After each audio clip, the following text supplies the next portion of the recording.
चलिए, मैं आप लोगों को पढ़ा रहा था जो प्रश्नावली 12.1 था, मैंने उसका सभी प्रश्न ऑलरेडी कंप्लीट करा दिया है ना। अब हम लोग प्रश्नावली जो 12.2 है उसका हम लोग एक एक प्रश्न को देखने वाले हैं, ठीक है।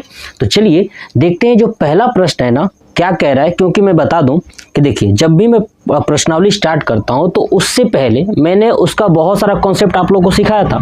जब मैंने बहुत सारा कॉन्सेप्ट आप लोगों को सिखाया था, उस कॉन्सेप्ट के बेस पे ही, ठीक है, इस प्रश्नावली को 12.2 को पूरा कंप्लीट करेंगे। इसके पहले मैंने 12.1 कराया था, उसके पहले मैं एक कॉन्सेप्ट आपको सिखा चुका था दोनों प्रश्नावली का, ठीक है।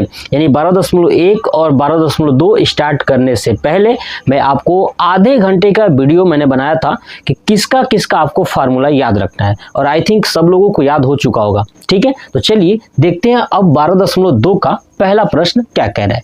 कह रहा है कि एक ठोस है ना, एक ठोस एक अर्धगोले पर खड़े एक शंकु के आकार का है, ठीक है ना। एक ठोस है, ठीक है, और एक अर्धगोले के ऊपर शंकु के आकार का है और जो खड़ा है। तो देखिएगा ध्यान से, देखिए ये मान लेता हूं कि ये हमारा अर्धगोला है। क्या ये हमारा अर्धगोला है, ठीक है।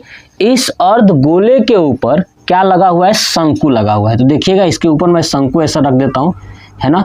ये हो गया हमारा शंकु, ठीक है, अर्धगोले के ऊपर लगा हुआ है, ठीक है, जिनकी त्रिज्या 1 सेंटीमीटर है ना। जिनकी त्रिज्याएं क्या है? 1 सेंटीमीटर। अर्थात शंकु और अर्धगोले की जो त्रिज्या है वो है 1 सेंटीमीटर। समझ में आ गया? जैसे यहाँ पे लिखा है त्रिज्याएं, इसका मतलब दोनों की बात किया, ठीक है। चलिए, तथा शंकु की ऊंचाई उसके त्रिज्या के बराबर है, और जो शंकु की ऊंचाई है ना वो अर्धगोले की जो त्रिज्या है उसी के बराबर है, ठीक है। तो इस ठोस का आयतन पाई के पदों में ज्ञात कीजिए। किसके पदों में? पाई के पदों में ज्ञात कीजिए। तो चलिए सबसे पहले क्या लिखता हूं, लिखूंगा कि, ध्यान सुनिए, शंकु तथा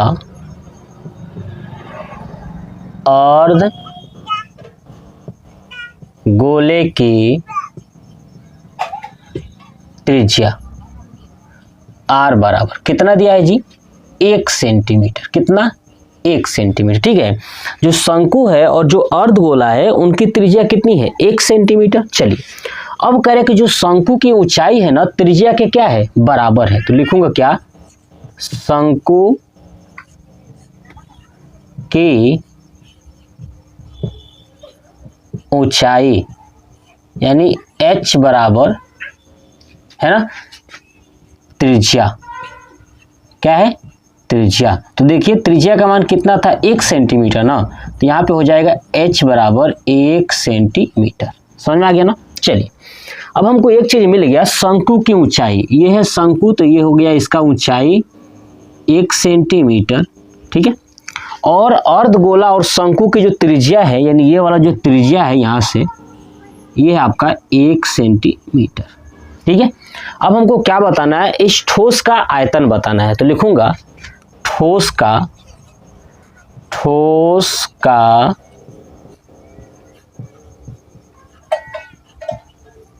आयतन बराबर। अब इस ठोस का आयतन अगर निकालना हो तो सबसे पहले शंकु का निकालूंगा और उसके बाद अर्धगोले का, और दोनों के आयतन को क्या कर दूंगा? जोड़ दूंगा, ठीक है। या आप अर्धगोले का आयतन निकाल लीजिए, फिर शंकु का, और दोनों को जोड़ दीजिए। तो क्या निकल जाएगा? ठोस का आयतन निकल जाएगा। तो ठोस का आयतन बराबर क्या लिखूंगा कि शंकु का आयतन प्लस अर्धगोले का आयतन, ठीक है। शंकु का आयतन प्लस अर्धगोले का आयतन। अब बताइए शंकु का आयतन का फार्मूला मैंने आपको क्या बताया था कि शंकु का आयतन क्या होता है? तो मैंने बताया था कि जो बेलन का आयतन होता है ना, अगर उसमें 3 से भाग कर दोगे तो शंकु का आयतन आ जाएगा। तो बेलन का आयतन होता था पाई r स्क्वायर h, तो इसमें 3 से भाग कर देना है, ये हो गया शंकु का आयतन। चलिए बीच में क्या है? प्लस अर्धगोले का आयतन। अर्धगोले का आयतन कितना होता है?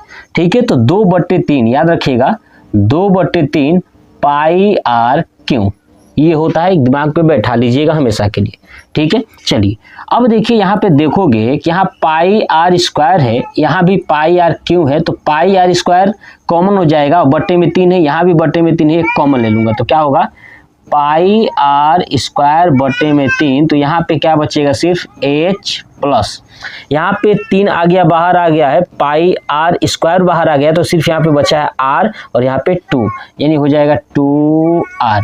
इसको अब सॉल्व करेंगे। चलिए पाई का मान, अब पाई के पदों में ही ज्ञात करना है, जो आयतन है ना पाई के पदों में, इसका मतलब पाई का मान नहीं रखना है। तो चलिए पाई वैसे ही रहता हूँ, तो पाई आर का मान कितना है आप देखिएगा, त्रिज्या दोनों के लिए 1 है, तो यहाँ पर रख दूंगा 1 का स्क्वायर बटे में 3, फिर ब्रैकेट में क्या है एच, एच कितना है आपका 1 है प्लस 2r, 2 मल्टीप्लाई 1 है ना, r का मान क्या है 1 है ना, ठीक है, इसको कर देता हूँ। अब क्या होगा यहाँ पे पाई 1 का स्क्वायर हो जाएगा 1, और 1 को पाई में गुणा करेंगे तो पाई ही होगा, अब बटे में 3, फिर ब्रैकेट में 1 प्लस है ना 2 1 जा 2, ये हो गया। अब इसको करेंगे तो होगा पाई बटे 3, 2 और 1 3 गुणे 3, 3 से 3 कट गया, तो क्या आया आपका पाई। और ये आयतन पूछा था, इसलिए आयतन याद रखिएगा, जो मात्रक लिखोगे ना वो क्यू के रूप में लिखोगे, सेंटीमीटर है, इसलिए हो जाएगा पाई सेंटीमीटर क्यू, ये हो जाएगा हमारा आंसर, ठीक है, नोट कर लीजिएगा। और सब लोग, मैं आपसे एक ही चीज़ कहूँगा ना कि सब लोग क्या करिए ना, इसको रिवीजन करिए बाबू, अगर आप जब तक रिवीजन नहीं करोगे ना तो पूरा भूल जाओगे कॉन्सेप्ट ही, और आपको नहीं आएगा मैथ, ठीक है। तो चलिए इसका स्क्रीनशॉट ले लीजिए, देखिए कितना आसान है, बस आपको कॉन्सेप्ट सीखना है, ठीक है। अब देखते हैं इसी प्रश्नावली का दूसरा प्रश्न क्या कह रहा है। एक इंजीनियरिंग के विद्यार्थी रचेल से, है ना, एक इंजीनियरिंग का एक विद्यार्थी है जिसका नाम है रचेल, उससे एक पतली एल्यूमिनियम की शीट का प्रयोग करते हुए एक मॉडल बनाने को कहा गया। क्या बनाने को कहा गया? मॉडल बनाने को कहा गया है रचेल से, ठीक है ना, जो एक ऐसे बेलन के आकार का हो, है ना, ऐसे बेलन के आकार का हो जिसके दोनों सिरों पर 2 शंकु जुड़े हुए हों, ठीक है ना। रचेल से कहा गया कि आप ऐसा बेलन बनाओ जिसके दोनों सिरों पर 2 शंकु हो, मतलब एक ऊपर और एक नीचे हो, ठीक है ना, दोनों सिरों पर होना चाहिए। तो इस मॉडल का व्यास 3 सेंटीमीटर है ना, जो मॉडल उसने बनाया उसका व्यास कितना है 3 सेंटीमीटर, और इसकी लंबाई 12 सेंटीमीटर है, ठीक है। यदि प्रत्येक शंकु की ऊंचाई 2 सेंटीमीटर हो तो रचेल द्वारा बनाए गए मॉडल में अंतर्विष्ट हवा का आयतन ज्ञात कीजिए। बताना ये है कि रचेल ने जो मॉडल बनाया है ना, उस मॉडल के अंदर हवा कितनी आ जाएगी। तो देखिए मॉडल क्या था, रचेल से कहा गया कि एक बेलन के आकार का बनाइएगा, है ना, बेलन के आकार का बनाइए आप ऐसे, ठीक है, ये बेलन मैंने बना दिया ऐसे, लेकिन इसके दोनों सिरों पर शंकु होना चाहिए। क्या होना चाहिए? शंकु होना चाहिए। देखिए मैंने यहाँ पे दोनों सिरों पर शंकु बना दिया, ठीक।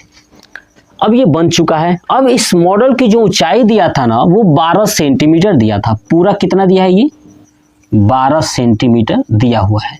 ऊंचाई कितना दिया है आपका? 12 सेंटीमीटर इसने कहा हुआ था। देख लीजिए यहाँ पे कि और इसकी लंबाई, ठीक है।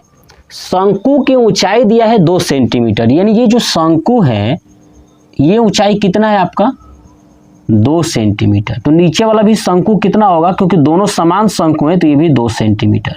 आप नोटिस करोगे कि पूरा लंबाई 12 सेंटीमीटर था, केवल ये वाला शंकु 2 सेंटीमीटर, ये वाला शंकु 2 सेंटीमीटर। तो बताइए बेलन कितना होगा? तो 2 और 2 4, 12 में से 4 घटा देंगे तो पता चलेगा कि बेलन का जो ऊंचाई हो गया ये 8 सेंटीमीटर है। कितना हो गया? 8 सेंटीमीटर। समझ में आ गया? चलिए अब आगे देखिए, इसका व्यास जो है कि 3 सेंटीमीटर है। अब आप देखोगे कि जो ये व्यास है, ये वाला व्यास, ठीक है, ये कितना है आपका? 3 सेंटीमीटर है। कितना है व्यास? 3 सेंटीमीटर इसने कहा हुआ है। तो आप देखोगे ना कि जो शंकु है और ये बेलन है, इनके लिए दोनों के लिए गोला तो समान ही है ना, तो व्यास भी क्या होगा? समान होगा, और त्रिज्या भी क्या होगी? समान होगी। इतनी बात उसने दिया हुआ है। अब चलिए इसको सॉल्व करते हैं। ध्यान सुनिए, सबसे पहले क्या लिखूंगा कि रछेल के द्वारा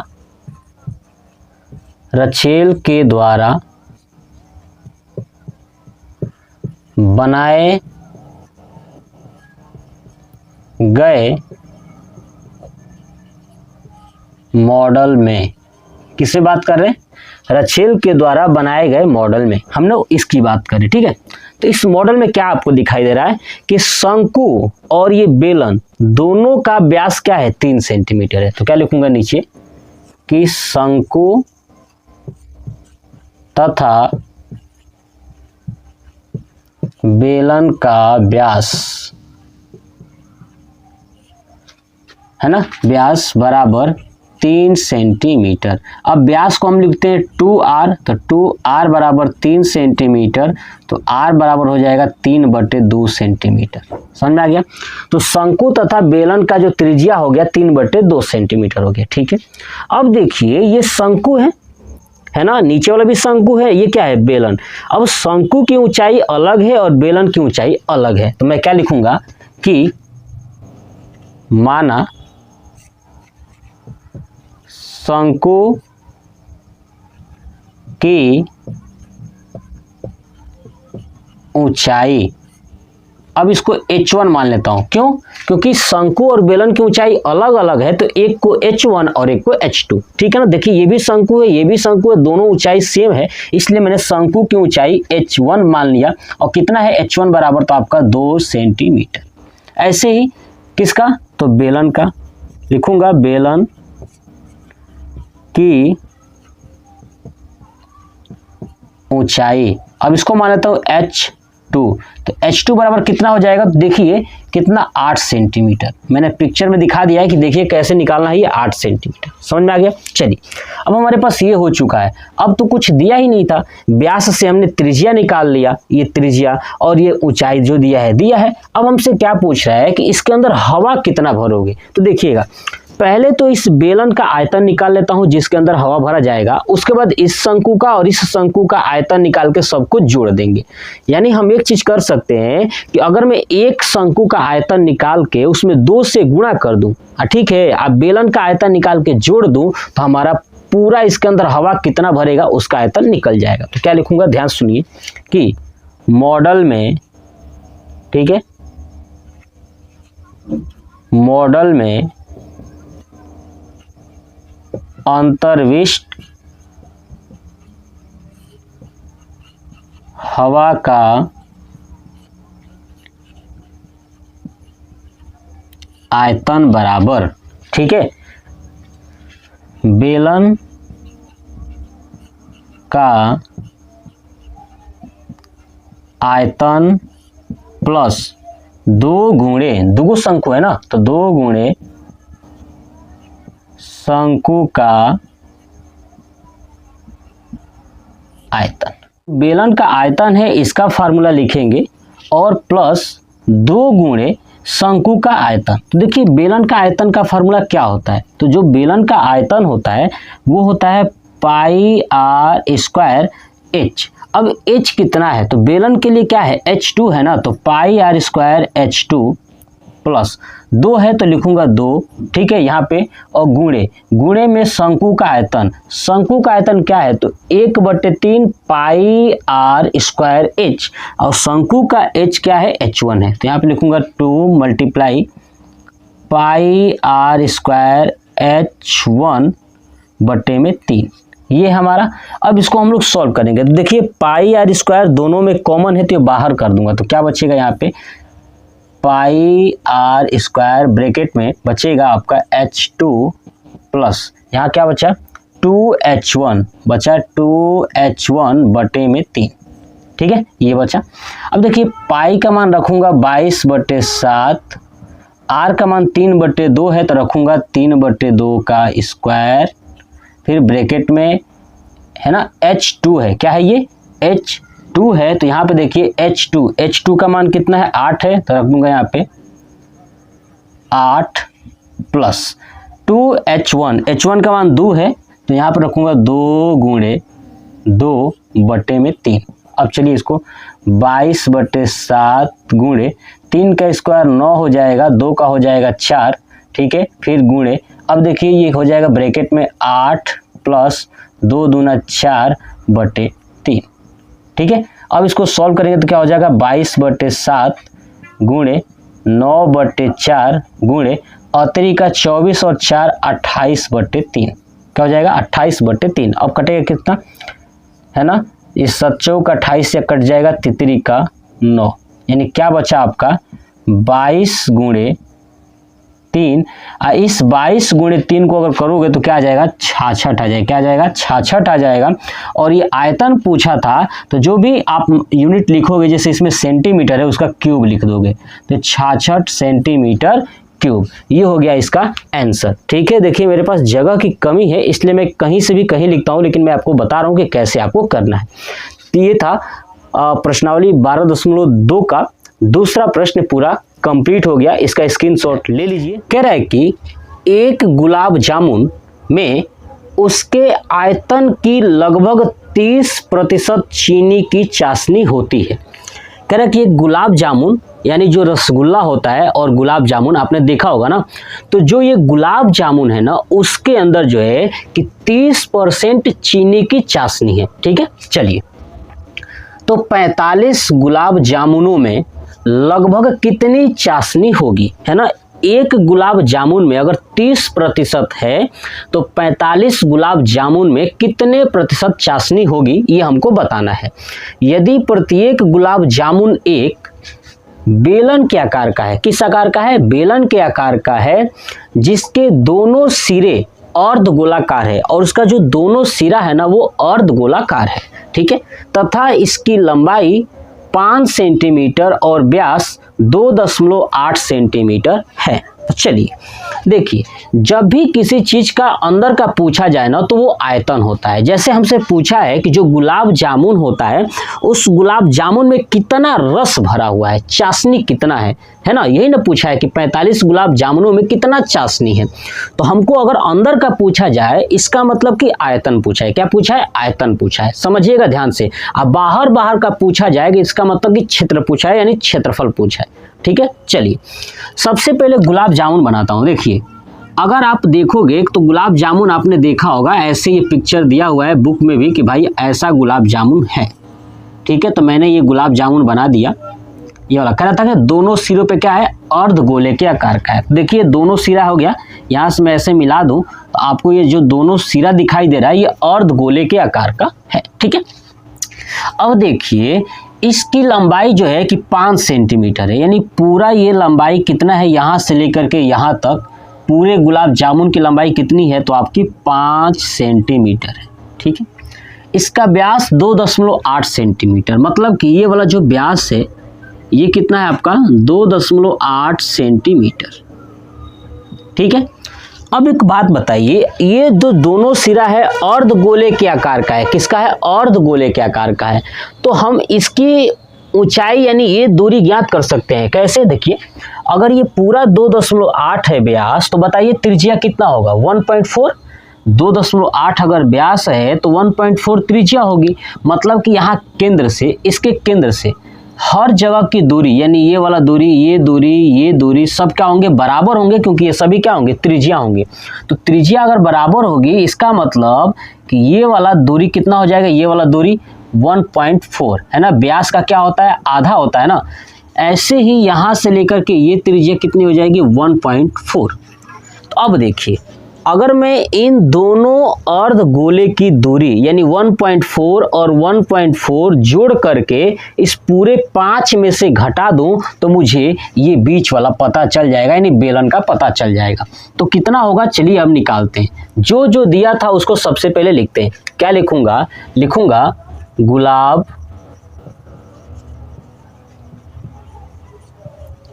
गुलाब जामुन, ठीक है, बेलन के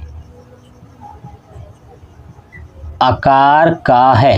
किस आकार का है, बेलन के आकार का है, तथा दोनों सिरों पर क्या है, अर्ध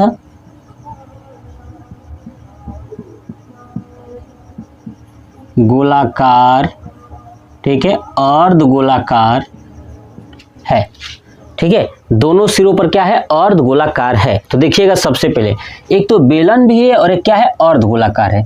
तो बताइए बेलन और अर्ध गोला दोनों के लिए व्यास है कि नहीं, 2.8 है ना, तो 2.8 दोनों के लिए। तो क्या लिखूंगा, बेलन तथा अर्ध गोले का व्यास है ना, व्यास कितना हो गया, 2.8 सेंटीमीटर, ठीक है। तो बताइए 2r बराबर 2.8 सेंटीमीटर, तो r बराबर कितना हो गया, 2.8/2 भाग करेंगे तो हो जाएगा 1.4 सेंटीमीटर। त्रिज्या कितनी आ गई, 1.4 सेंटीमीटर, ठीक है। चलिए तो बेलन और अर्धगोला का त्रिज्या हो गया ये दोनों। अब निकालूंगा किसका, बेलन की ऊंचाई। तो लिखूंगा बेलन की ऊंचाई h बराबर, अब ऊंचाई कैसे निकलेगा, तो पूरा लंबाई है ना, चाशनी वाला जो गुलाब जामुन है इसकी पूरी लंबाई माइनस 2 गुणे 2, क्यों, देखिए 2 अर्धगोला है ना, तो एक अर्धगोले की त्रिज्या में अगर 2 से गुणा कर दूंगा तो ये त्रिज्या और ये त्रिज्या हो जाएगी। तो क्या लिखूंगा कि बेलन की ऊंचाई बराबर 5, या लिख देता हूं हिंदी में, कुल लंबाई माइनस 2 गुणे अर्ध गोले की त्रिज्या है ना, अर्ध गोले की त्रिज्या। अब देखिएगा ध्यान से, कुल लंबाई कितना है, तो 5 है, माइनस, ठीक है, 5 माइनस 2 गुणे अर्ध गोले की त्रिज्या कितना है, 1.4। तो इसको सॉल्व करोगे तो आएगा 5 माइनस 14 दूना 28 यानी 2.8, 5 में से 2.8 घटाओगे तो हो जाएगा आपका 2.2, कितना हो जाएगा, 2.2 सेंटीमीटर। तो बेलन की ऊंचाई कितनी आ गई, 2.2 सेंटीमीटर, और बेलन और अर्धगोले की त्रिज्या आ गई 1.4 सेंटीमीटर। चलिए अब इसका निकालते हैं। तो क्या लिखूंगा, ध्यान सुनिए कि गुलाब जामुन का आयतन, ठीक है। अब आयतन निकालोगे कैसे, तो गुलाब जामुन में 2 चित्र है, एक तो बेलन है और दूसरा अर्धगोला है, ठीक है, और वो भी अर्धगोला 2 है, ठीक है। तो लिखूंगा क्या, बेलन का आयतन प्लस 2 गुणे अर्ध गोले का आयतन, ठीक है। चलिए बेलन का आयतन कितना होता है, πr² प्लस 2 गुणे अर्धगोले का कितना होता है, 2/3 πr³ ठीक है। चलिए आगे करते हैं, πr² प्लस 2 गुणे 2/3, तो 2 दूना 4 यानी 4/3 πr³, ठीक है। अब चलिए दूसरा, अब देखिए यहाँ पे πr², यहाँ भी πr³ है, तो πr² कॉमन हो जाएगा, तो क्या बचेगा यहाँ पे, सिर्फ h प्लस इधर बचेगा 4/3 और ये r बचेगा। अब उसका मान उठा के रखेंगे, पाई का मान कितना, तो 22/7 गुणे r का मान कितना है, देखिए 1.4, तो रखूंगा 1.4 का स्क्वायर, ब्रैकेट में h है, h कितना है आपका, तो 2.2 प्लस 4/3 यानी 4/3 गुणे r का मान 1.4, ठीक है। चलिए अब इसको सॉल्व करते हैं आगे। देखिएगा ये 22/7 और 1.4 का स्क्वायर है ना, तो लिखूंगा इसको 22/7, 1.4 को 2 बार लिख दूंगा, 1.4 गुणे 1.4 ब्रैकेट में 2.2 प्लस, अब देखिए 1.4 गुणे 4 है ना, तो 14 चौक 56 यानी 5.6 अब बटे में 3, ठीक है। यहाँ तक हो चुका। अब चलिए एक काम करिए, आप इसका स्क्रीनशॉट ले लीजिए, नोट कर लीजिए। अब ऊपर से इसे रफ करता हूँ, देखिएगा ध्यान से, हम लोग यहाँ तक पहुँच चुके हैं, अब इसके आगे सॉल्व करेंगे, ठीक है। देखिएगा ध्यान से, देखिएगा और सीखिएगा, समझिए आराम से, ठीक है। चलिए तो ये हमारा हो चुका, ठीक है। अब देखिए मैं इसको रफ कर दिया, अब देखिए ध्यान से, अब देखिए तो ये हमारा 22/7 यानी ये 7 से कटेगा 14 तो 0.2 बार में, और 14 दूना 28 हो जाएगा। तो क्या हो जाएगा 22 गुणे, अब देखिए 14 दूना 28 और दशमलव के बाद एक अंक है, दशमलव के बाद एक अंक है तो 2 अंक यानी 0.28 कर लीजिएगा गुणा। 0.2 गुणे 1.4 से गुणा करोगे तो 0.28 आएगा, ठीक है। फिर ब्रैकेट में 2.2 प्लस 5.6 ये कर दीजिए, गुणा हो जाएगा तो 22 तिया 6.6 है ना, 22 तिया 66 होगा तो 6.6 प्लस 5.6 बटे में 3 है ना। आप इसका तो कर ही सकते हो, तो ये आएगा हमारा। चलिए अब इसको आगे देखते हैं क्या होगा। 22 गुणे 0.28 गुणे, अब देखिए 6.6 और 5.6 को ऐड करोगे तो 6 6 12, 6 5 11 और 1 12 यानी 12.2 बटे में 3 आएगा। बात समझ में आ गया। तो ये क्या था, एक गुलाब जामुन का आयतन है, कितने का है, एक गुलाब जामुन का आयतन का है। अब आप इसे सॉल्व भी कर सकते हो, या अभी मैं ऐसे ही रहने देता हूं, इसको सॉल्व नहीं करने वाला। अभी आगे कितने गुलाब जामुन का निकलना है, 45 गुलाब जामुन का, और एक गुलाब जामुन में कितना चाशनी है, 30% है, उसको भी तो सॉल्व करना है। चलिए इसका नोट कर लीजिए, नीचे वाला हटा देता हूं, देखिएगा अब क्या लिखूंगा। ठीक है, ये एक गुलाब जामुन का आ चुका है। अब इसके अंदर कितना चाशनी है, 30% है, तो लिखूंगा एक गुलाब जामुन में 30% चाशनी है। कितना है, 30% चाशनी है। तो एक गुलाब जामुन का ये आयतन आया है कितना, तो इतना। ठीक है, ये मैंने लिख दिया। अब इसमें 30% निकालूंगा कि चाशनी कितनी होगी। ठीक है, तो चाशनी बराबर है ना, अब चाशनी बताएंगे कितना। अगर एक गुलाब जामुन में 30% है तो इतना आया है ना जी, इसमें कितना होगा, तो देखिए इसका 30% निकालता हूं, कितना चाशनी होगा, ध्यान से देखिएगा। तो मैं इसको हटा ही देता हूं, लिखता हूं क्या, 22 गुणे 0.28 गुणे 12.2 बटे में 3 गुणे 30%, तो 30%। ठीक है, अब देखिए इसको सॉल्व करेंगे तो 22 गुणे 0.28 गुणे 12.2 बटे में 3, 30% को लिख सकता हूँ 30/100। 0 से 0 कट गया, इस 3 से ये 3 कट गया। ठीक है, अब देखिए ये हमारे पास 10 बचा है, तो ये कटेगा 5 दूना 10, 2 से और 2 से ये 12.2 कट जाएगा तो 6.1 हो जाएगा।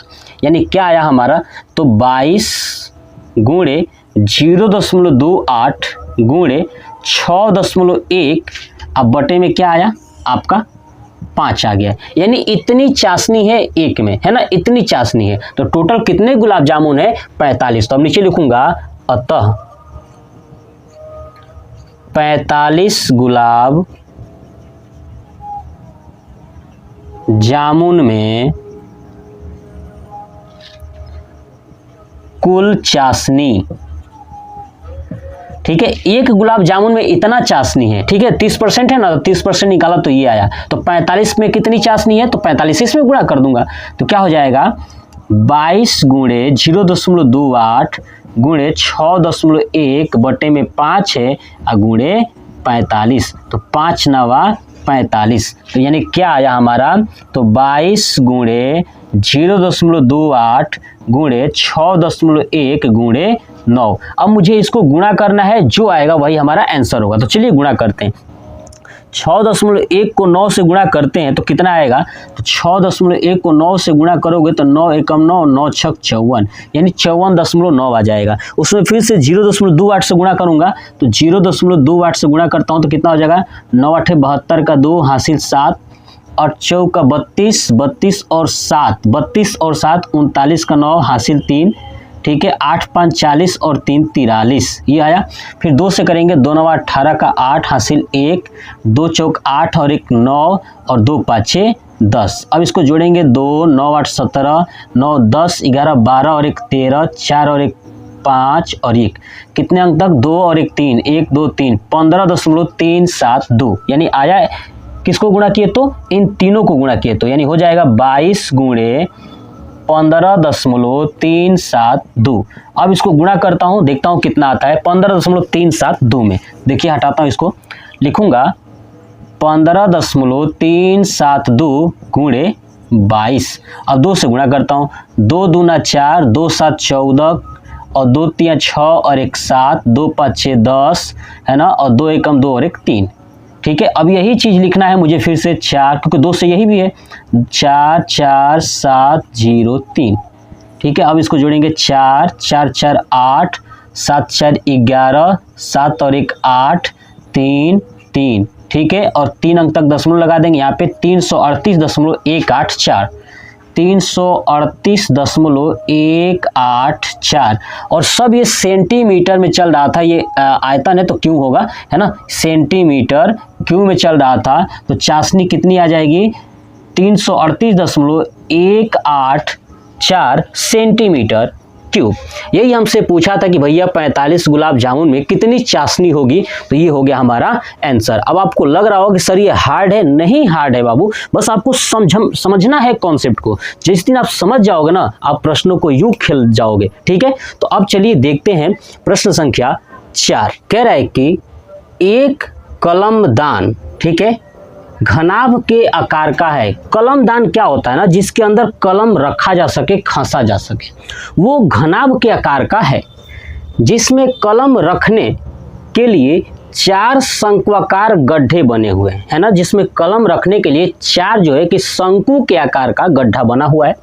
तो घनाभ की जो विमाएं हैं 15 सेंटीमीटर, 10 सेंटीमीटर और 3.5 सेंटीमीटर है। तो प्रत्येक गड्ढे की त्रिज्या 0.5 सेंटीमीटर। अब गड्ढा कौन सा, जो घनाभ है ना, घनाभ के अंदर जो है, जो शंकु है, उस गड्ढे की जो त्रिज्या है ना, वो है 0.5 सेंटीमीटर और गहराई है 1.4 सेंटीमीटर। तो पूरे कलमदान में लकड़ी का आयतन ज्ञात कीजिए। मतलब जो कलमदान है वो लकड़ी का ही बना हुआ है और उस लकड़ी का आयतन बताना है। तो देखिएगा, सबसे पहले हम लोग पिक्चर बनाते हैं, ध्यान से देखिएगा।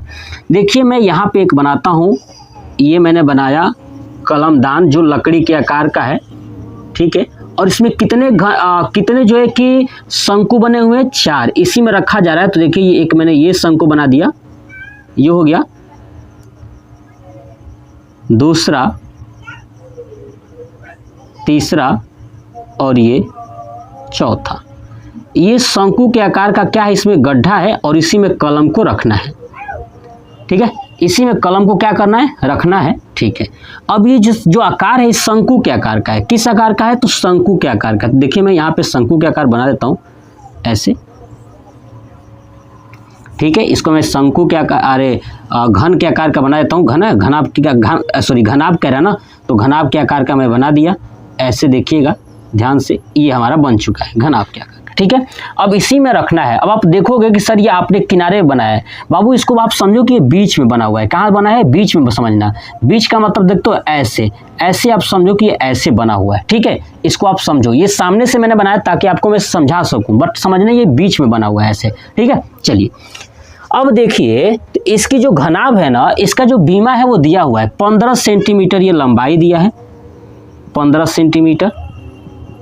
ठीक है, चौड़ाई दिया है 10 सेंटीमीटर। देखिए चौड़ाई ये आपका है 10 सेंटीमीटर। और जो ऊंचाई है यानी ये वाला, ये दिया है 3.5 सेंटीमीटर, है ना, क्योंकि लंबाई, चौड़ाई और ऊंचाई होता है। ठीक है, और गड्ढा दिया है कि इसका जो त्रिज्या है 0.5 सेंटीमीटर। जो ये गड्ढा है इसकी जो त्रिज्या है, ये वाला त्रिज्या है वो 0.5 सेंटीमीटर। ठीक है, और सबके लिए वही है।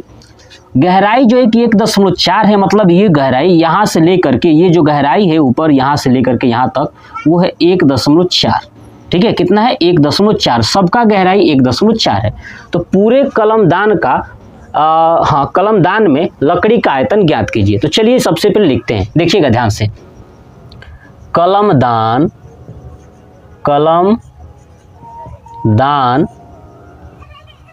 घनाभ के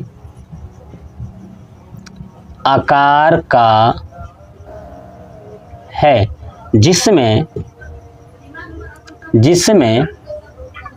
4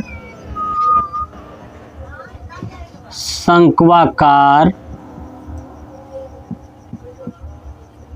गड्ढे हैं।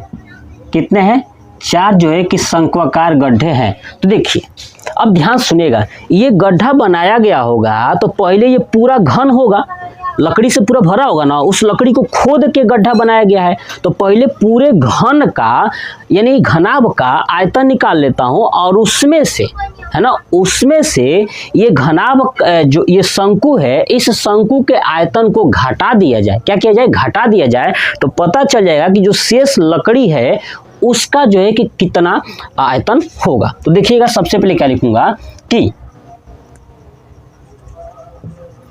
घनाभ की विमाएं, है ना, घनाभ की विमाएं यानी लंबाई कितनी है आपकी? तो आपका है 15 सेंटीमीटर। चौड़ाई कितनी है आपकी? तो आपका है 10 सेंटीमीटर। और ऊंचाई कितनी है आपकी? तो वो है आपका 3.5 सेंटीमीटर। ये घनाभ के लिए दिया था। अब शंकु के लिखता हूं। शंकु की त्रिज्या r बराबर कितना दिया था? तो देखिए शंकु की त्रिज्या जो गड्ढा है उसकी त्रिज्या है 0.5 सेंटीमीटर। ठीक है, चलिए ऊंचाई अब कितना है? ये शंकु का जो बना हुआ है शंकु के जैसा, ऊंचाई कितना है? तो 1.4 सेंटीमीटर। तो वही लिखूंगा, शंकु की ऊंचाई h बराबर 1.4 सेंटीमीटर, ये हमारे दिया हुआ है। अब चलिए इसका आयतन निकालते हैं पूरे कलम दान का। तो लिखूंगा कलम दान का आयतन। ठीक है, तो कलम दान का आयतन कैसे निकालेंगे? सबसे पहले पूरे घनाभ का आयतन निकालता हूं। तो क्या लिखूंगा? घनाभ का आयतन।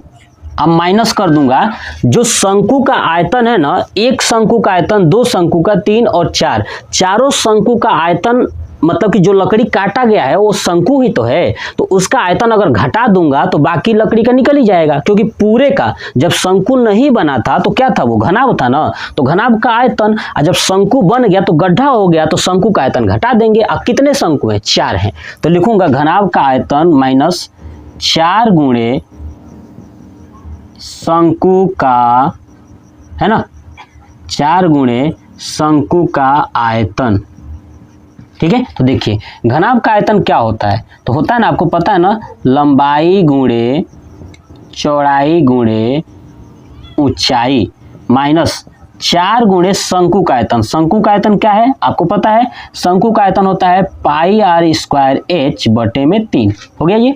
चलिए लंबाई चौड़ाई ऊंचाई कितना दिया है? 15, 10, 3.5। तो लिखूंगा 15 गुणे 10 गुणे 3.5 माइनस 4 गुणे पाई का मान 22/7 रखूंगा। r स्क्वायर कितना है? r कितना है? 0.5। तो 0.5 का स्क्वायर गुणे h कितना है? 1.4 बटे में कितना है? 3। ठीक है, बटे में 3 हो गया। अब देखिए 15 गुणे 10 गुणे 3.5, 3.5 को 10 में करेंगे तो 350 हो जाएगा। ठीक है, सॉरी 35 हो जाएगा। 3.5 को अगर 10 में गुणा करूंगा तो क्या हो जाएगा? 35, और 35 को 15 में गुणा कर देंगे तो 35 गुणे 15, 15 5 75 और 15 तिया 45, है ना, 525, यानी 525 आया। कितना आया? 525 माइनस। ठीक है, चलिए माइनस। अब इसको करता हूं, देखिए 4 गुणे 22/7 है ना, तो लिखूंगा क्या? 4 गुणे 22/7। अब 0.5 का स्क्वायर है तो इसको 2 बार कर लेता हूं। तो 2 बार करूंगा तो क्या आएगा? देखिए 0.5 का स्क्वायर 25 होगा, और 0.5 था तो 0.25 आ जाएगा, गुणे 1.4 और बटे में क्या है? 3। ठीक है, अब देखिए ध्यान से देखिएगा। अब इसको कटाता हूं, ये हटाऊंगा, दशमलव हटा दूंगा तो नीचे आ जाएगा 2 0, है ना, ये दशमलव हटा दूंगा तो नीचे एक और 0 आ जाएगा। अब हो गया। 25 से काटता हूं तो 25, देखिए 25 5 से कटेगा 5 5 25, और ये 5 छक्का 30 यानी 600, और 5 से कटेगा फिर से 120 बार। ठीक है, अब देखिए यहाँ पे बचा 14, तो 7 दूना 14, 2 से ये 120 कटा देंगे तो हो जाएगा 60। कितना हो जाएगा? 60, और ये 4 से कटाऊंगा तो हो जाएगा 15 चौका 60। तो क्या बचा इधर? ध्यान देखिए, ये थोड़ा सा कैलकुलेशन मैंने किया है ना, हो सकता है आपको न समझ में आए, बट आप कटा लीजिएगा।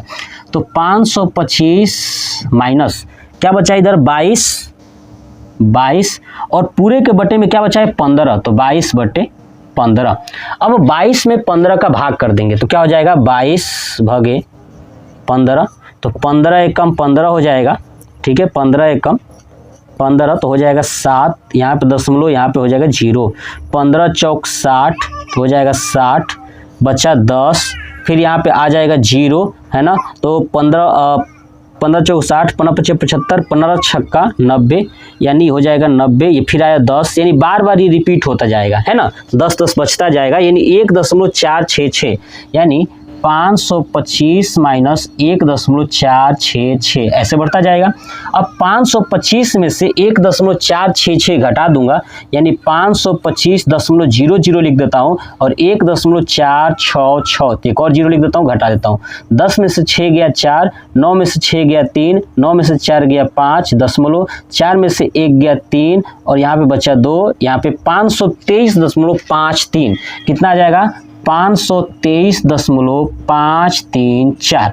और ये क्या था आपका आयतन था ना, तो आयतन ये सेंटीमीटर में तो हो जाएगा सेंटीमीटर क्यूब, ये हो जाएगा हमारा आंसर, यानी 523.534 सेंटीमीटर क्यूब, ये हो जाएगा कलमदान का आयतन। अब आप इसका स्क्रीनशॉट ले लीजिए। कह रहा है कि एक बर्तन उल्टे शंकु के आकार का है, ठीक है ना, एक बर्तन, ठीक है ना, उल्टे शंकु के आकार का है। अब देखिए आपने शंकु देखा होगा और मैं इंट्रोडक्शन वाले वीडियो में भी बताया था कि शंकु क्या होता है। देखिए उल्टे शंकु, यानी अगर आपने बर्थडे का टोपी देखा होगा, टोपी उसको उल्टा कर दीजिए, मतलब कि उल्टे शंकु के आकार का है। तो देखिए यहाँ पे मैं बना देता हूँ, ये हमारा हो गया ऐसे, ठीक है, ये उल्टे शंकु के आकार का हो गया, ठीक है। तो उल्टे शंकु के आकार का क्या है, एक बर्तन है, तो बर्तन मैंने बना दिया। इसकी ऊंचाई 8 सेंटीमीटर है। अब देखिए जो इसकी ऊंचाई है वो 8 सेंटीमीटर है, यानी ये जो ऊंचाई है ना, ये है 8 सेंटीमीटर, ठीक है। चलिए, और इसके ऊपरी सिर जो खुला हुआ है, देखिए जो ऊपर है ना ये खुला हुआ है, मतलब ढका नहीं, ये खुला है, ठीक है। चलिए, की त्रिज्या 5 सेंटीमीटर है। अब इसकी त्रिज्या, यानी अगर ये गोला दिखाई दे रहा है तो यहाँ पे एक सेंटर होगा और ये त्रिज्या कितनी है 5 सेंटीमीटर, ये बात उसने कहा है, ठीक है।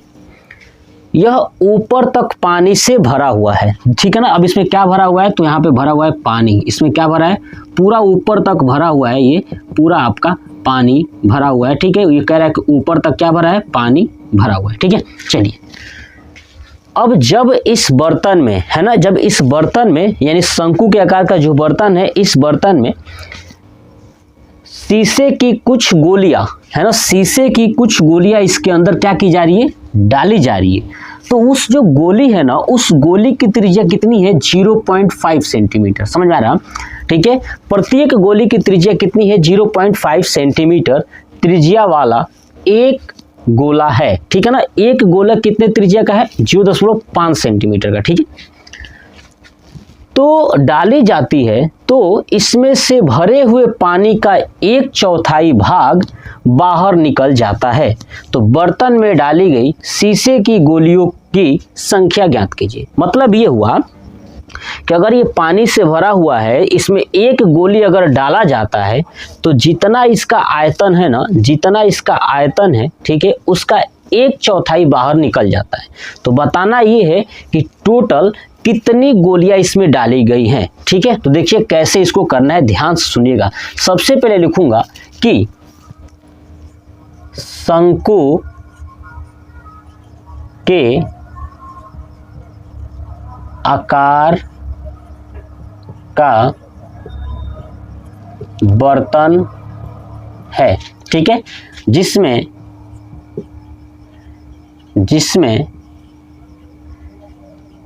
शीशे की गोलियां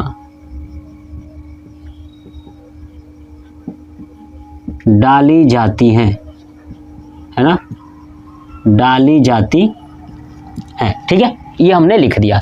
अब लिखूंगा क्या कि शंकु की ऊंचाई। अब देखिए शंकु के आकार का अगर बर्तन है तो शंकु की क्या है ऊंचाई, शंकु की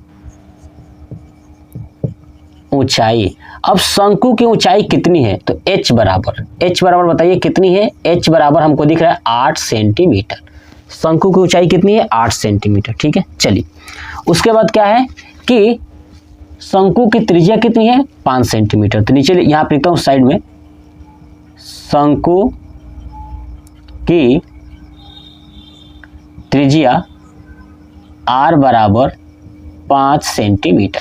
ठीक है, चलिए अब बताइए इसमें पानी अगर भरा है तो क्या निकलेगा, शंकु का आयतन निकलेगा ना। तो यहाँ पे निकालता हूं शंकु का आयतन।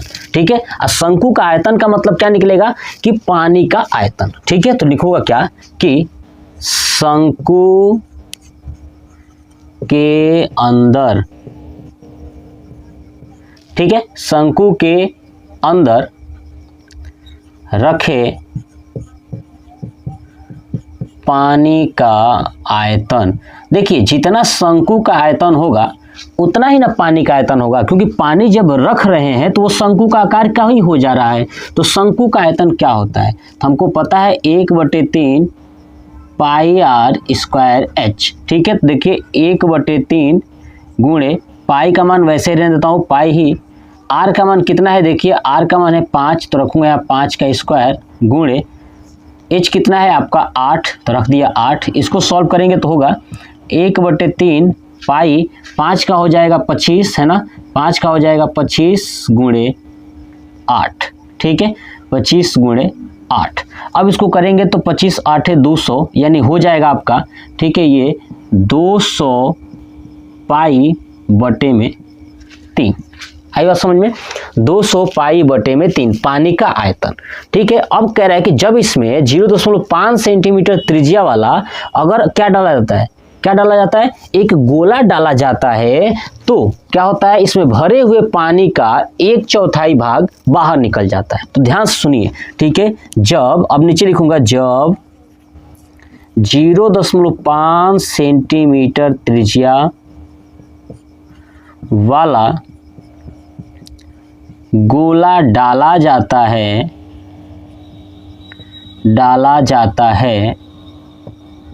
तो ठीक है, डाला जाता है तो कुल पानी का 1/4 बाहर निकल जाता है।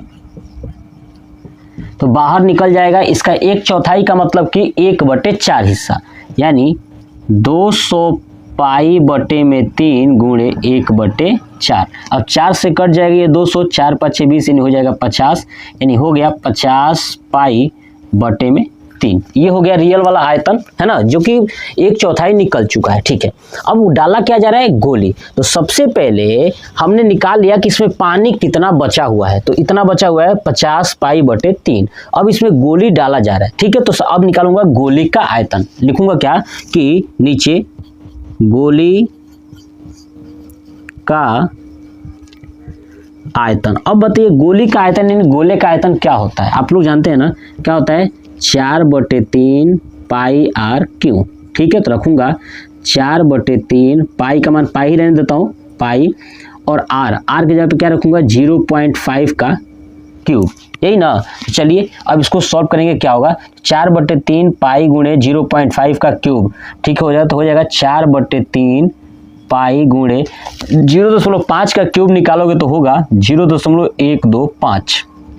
इसको सॉल्व करोगे तो 125 में 4 का गुणा करेंगे तो कितना हो जाएगा, 5 के 20, 4 दूना 8, 2 10, 4 एकम 4 और 1 5। ठीक है, और 3 अंक तक है, 3 अंक तक बटे में 3 यानी पाई। ठीक है, ये आया हमारा 0.500 पाई बटे में 3, ये हो गया हमारा। ठीक है, अब हमको क्या निकालना है कि गोलियों की संख्या, है ना, शीशे की गोलियों की संख्या। तो कुल आयतन जो बचा हुआ है, ठीक है, कुल आयतन जो बचा हुआ है उसमें एक गोली का जो आयतन है, ठीक है, उससे अगर भाग कर देंगे तो हमारा आंसर निकल जाएगा। अब एक काम करिए, सबसे पहले आप इसका स्क्रीनशॉट ले लीजिए ताकि मैं ऊपर वाले पार्ट को हटाता हूँ। ठीक है, चलिए हो गया। देखिए तो इसको हटा देता हूँ और लिखूंगा क्या, देखिएगा ध्यान से देखिएगा समझिएगा, ठीक है। अब लिखूंगा कि ये वाला रहने देता हूँ क्योंकि इसकी जो इसको हटा देता हूँ, ठीक है। अब लिखूंगा क्या कि बर्तन में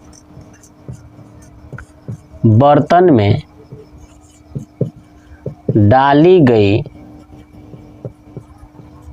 शीशे की गोलियों की संख्या बराबर क्या होगा, तो ये जो आयतन बचा हुआ है ना पानी का चौथाई वाला, ये वाला क्या होगा 50 पाई बटे में 3, इसमें भाग कर देंगे एक गोले की त्रिज्या, है ना, एक गोले के आयतन से, है ना, एक गोले का जो आयतन है ये वाला, तो किससे 0.500 है ना पाई बटे में 3। अब इसको सॉल्व करेंगे तो क्या होगा 50 पाई बटे में 3 गुणे 3 ऊपर चला जाएगा 0.500 पाई। देखिए 3 से 3 कट गया, पाई से पाई कट गया, ठीक है। अब देखिए ध्यान से क्या बचा आपका 50 बटे में 0.5000 है ना 2 जीरो, ठीक है। ये अब यहाँ पे दशमलव हटाऊंगा तो 1 2 3 तो ऊपर 1 2 3 हो जाएगा। अब देखिए 2 जीरो से 2 जीरो कट गया तो क्या बचा आपका 500 बटे में 5, 5 से 500 कटेगा तो 100 आएगा, यानी गोलियों की संख्या कितनी आ गई आपका 100 आ गया। गोलियों की संख्या कितनी हो गई 100 हो गई, ये हो गया हमारा आंसर, ठीक है। आपको लग रहा हो कि हार्ड है, नहीं बाबू हार्ड नहीं है, बस आपका दिमाग का थोड़ा सा जो खेल है ना वो अलग तरीके का समझना पड़ेगा। अब आप इसका स्क्रीनशॉट ले लीजिए। 5वां नंबर प्रश्न भी कंप्लीट हो गया। चलिए देखते हैं 6 नंबर का प्रश्न। कह रहा है कि ऊंचाई 220 सेंटीमीटर और आधार व्यास 24 सेंटीमीटर वाले एक बेलन जिस पर ऊंचाई 60 सेंटीमीटर और त्रिज्या 8 सेंटीमीटर वाला एक अन्य बेलन आरोपित है, ठीक है। मतलब इसमें 2 बेलन है। एक बेलन जो है कि 220 सेंटीमीटर ऊंचाई का है और इसका व्यास 24 सेंटीमीटर है। तो ध्यान से देखिएगा, मैं यहाँ पे एक बेलन बनाता हूँ, कॉन्सेप्ट समझिएगा।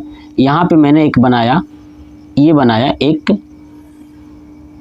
बेलन, ठीक है। जो इसका जो है ये इसका जो है कि जो व्यास है वो 24 सेंटीमीटर है और जो ऊंचाई है ये वाला, ठीक है, वो है 220 सेंटीमीटर। कितना है 220 सेंटीमीटर। ये बेलन हो गया, ठीक है। चलिए अब कह रहे हैं कि इसी के ऊपर एक अन्य बेलन है जिसकी ऊंचाई 60 सेंटीमीटर और त्रिज्या 8 सेंटीमीटर है। इसका मतलब कि त्रिज्या 8 का मतलब क्या हो गया, व्यास हो गया 16, ये था 24, इसका मतलब थोड़ा सा कम होगा, ये इधर भी कम होगा, थोड़ा सा इधर भी कम होगा, ठीक है। तो ये मैं बता देता हूँ कि ये वाला भी एक क्या है, इसके ऊपर अध्यारोपित है ये बेलन, ठीक है। इसके ऊपर बेलन एक रख दिया मैंने, ठीक है, ये हो गया। अब देखिए ध्यान से, इसका जो त्रिज्या है कितना, क्या है इसका जो त्रिज्या है यानी सेंटर में से ये त्रिज्या है वो है आपका, त्रिज्या है कितना है 8 सेंटीमीटर, कितना है 8 सेंटीमीटर और ऊंचाई है ये वाला ऊंचाई, ये ऊंचाई आपका 60 सेंटीमीटर। समझ में आ गया। तो देखिए 24 सेंटीमीटर अगर व्यास था तो इसकी त्रिज्या कितनी हो जाएगी, ये हो जाएगी आपकी त्रिज्या, इसकी हो जाएगी 12 सेंटीमीटर। कितनी हो जाएगी 12 सेंटीमीटर। आप समझ रहे हो ना ये बात, ठीक है। तो अब बताना ये है कि इससे लोहे का एक स्तंभ बना है ना, ये इस क्या बना है, एक स्तंभ बना हुआ है। तो इस स्तंभ का द्रव्यमान ज्ञात करना है, ठीक है, बताना है द्रव्यमान। जबकि एक चीज दिया हुआ है कि अगर 1 सेंटीमीटर क्यूब, ठीक है, इसमें से 1 सेंटीमीटर क्यूब निकालते हो तो उसका जो द्रव्यमान होगा वो 8 ग्राम होगा। तो बताना है पूरे का कितना होगा। तो देखिएगा सबसे पहले 1 सेंटीमीटर क्यों दिया है, इसका मतलब कि आयतन है ना, इसका मतलब आयतन। सबसे पहले इसका आयतन निकालेंगे और उस आयतन में 8 से गुणा कर देंगे तो हमारा इसका वेट पता चल जाएगा। चलिए सबसे पहले क्या लिखते हैं, देखिएगा लिखूंगा कि ध्यान सुनिएगा, एकदम ध्यान से बेसिक से सुनिए। अब आप देखोगे कि दोनों तो बेलन ही है ना, दोनों क्या है बेलन है। तो मान लूंगा इसको, ये पहला बेलन है ना, पहला बेलन फर्स्ट और इसको मान लेता हूं सेकेंड। ध्यान सुनिएगा, क्योंकि दोनों बेलन है, अगर अलग अलग होता तो अलग अलग नाम लेते, एक बेलन लेते, शंकु लेते, लेकिन दोनों तो बेलन है इसलिए फर्स्ट और द्वितीय। तो लिखूंगा प्रथम बेलन है ना, प्रथम बेलन के लिए ठीक है, या पहले बेलन के लिए आप जो भी लिख लीजिएगा। तो ऊंचाई कितनी है इसका, तो लिखूंगा नीचे बेलन की ऊंचाई h बराबर कितना है प्रथम के लिए, ये पहले वाले के लिए तो प्रथम है, इसलिए यहाँ पे मान लेता हूँ h1। क्या मान लेता हूँ, h1 कितना है आपका, देखिए 220 सेंटीमीटर। अब इसी तरह बेलन की त्रिज्या R1 बराबर है ना, पहले के लिए है ना, तो R1 बराबर कितना है 12 सेंटीमीटर, क्योंकि व्यास दिया था तो इसका आधा होता है, ये हो गया 12 सेंटीमीटर, लिख दिया। अब बताइए सबसे पहले मैं क्या करता हूं, ठीक है, कि प्रथम बेलन के लिए लिख लिया, अब द्वितीय बेलन के लिए लिखूंगा, ठीक है, तो लिखूंगा कि फिर द्वितीय बेलन के लिए, ठीक है, तो नीचे क्या लिखूंगा फिर से बेलन की ऊंचाई, बेलन की ऊंचाई। अब द्वितीय के लिए h2 मान लेता हूं, h2 बराबर 60 सेंटीमीटर, ठीक है। उसके बाद लिखूंगा बेलन की त्रिज्या यानी R2 बराबर कितना आपका है 8 सेंटीमीटर, 8 सेंटीमीटर, ठीक है, हो गया। अब मैं क्या करता हूं, इसका आयतन और इसका आयतन दोनों का निकाल के अगर जोड़ दूं तो पूरे ये स्तंभ का आयतन निकल जाएगा ना, तो बस वही करता हूं। ध्यान सुनिए क्या लिखूंगा कि लोहे से बने स्तंभ का आयतन है ना, लोहे से बने स्तंभ का आयतन बराबर, ठीक है, क्या होगा बराबर प्रथम, ठीक है, प्रथम बेलन का आयतन है ना प्लस द्वितीय बेलन का आयतन। चलिए प्रथम बेलन का आयतन का फॉर्मूला क्या रखेंगे, तो आपका वही पाई R1 स्क्वायर H1 प्लस द्वितीय के लिए पाई R2 स्क्वायर H2 है ना। चलिए यहाँ पे देखिए ये R1 है, ये R2 है, तो कॉमन तो होगा नहीं, पाई कॉमन हो सकता है, क्या हो सकता है पाई कॉमन हो जाएगा, तो पाई कॉमन लेंगे तो क्या बचेगा पाई, तो यहाँ बचेगा R1 का स्क्वायर H1 प्लस R2 का स्क्वायर H2 है ना, ये हो गया। चलिए पाई का मान कह रहा था कि 3.14 रखिएगा, तो रखता हूँ 3.14, ठीक है।